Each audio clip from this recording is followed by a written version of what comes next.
The rain hadn't stopped for 3 days. Thin, sticky, like it was soaking through the skin and rotting the bones from the inside. Father Marcus had been to places like this before, dark, damp houses that seemed flipped inside out by something unseen. But this house in Ohio was different. It didn't just hold evil, it fed it. The call for help hadn't come through official church channels. It arrived by mail, handwritten in a trembling scrawl. My daughter, Annabella, speaks in dead tongues. She tears crucifixes from the walls with her nails and calls herself Imrek. Please help us. When Marcus stepped onto the porch, the door opened by itself. It didn't creak. It didn't swing. It unlatched as if welcoming him. Inside, the smell hit him. Mold, ammonia, and blood. The girl sat on the kitchen floor, thin as a dying branch, bones pushing through her skin. Her eyes were bottomless black. "You're not a father. You're ash," she hissed. Marcus pulled out his crucifix and began to pray. The girl laughed.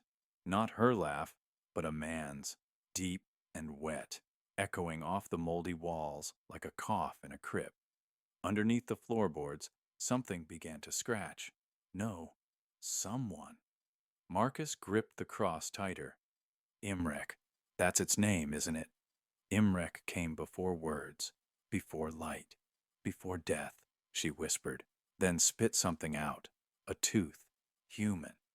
The exorcism was set for midnight. Her mother, a hollow-eyed woman with hair like cobwebs, begged him to hurry. Said her daughter shouted names of the dead each night, names they'd never heard before, and always at 3 a.m.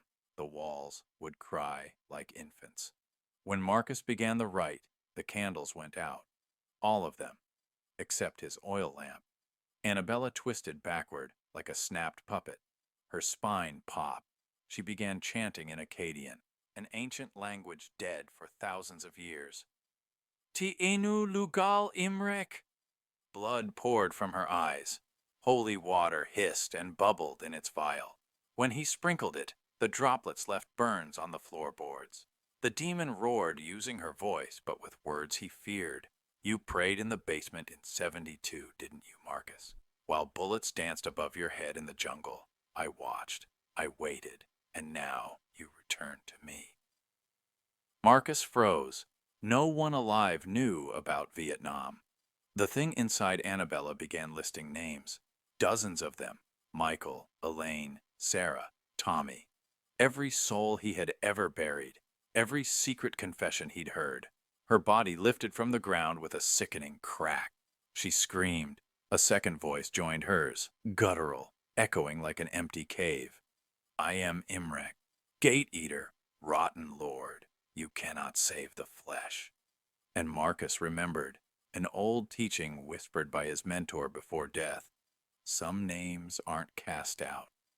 They're tricked. Marcus leaned close to the girl's face and whispered, You fear your own truth. Imrek, you are not a god. You were made like us. I know your true name. The demon growled. The wallpaper curled and peeled. Floorboards groaned under invisible weight. Speak it, it demanded. Marcus turned the crucifix toward the wall, not her. You were Baram El, spirit of the wandering rivers, banished before the flood. I know you as you were before you became Imrek. A crack, not sound, but reality split. The air bent. The girl's body arched so violently, her ribs snapped. Steam poured from her mouth, carrying with it the stench of rot. And then, silence. She collapsed. The house shook once, violently. Half the roof caved in. Mold bloomed across every wall, ancient runes burning away as quickly as they formed.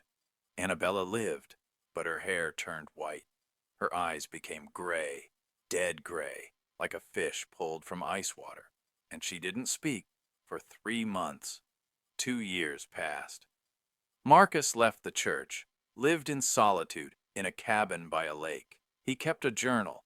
Every night he heard whispers in the corners.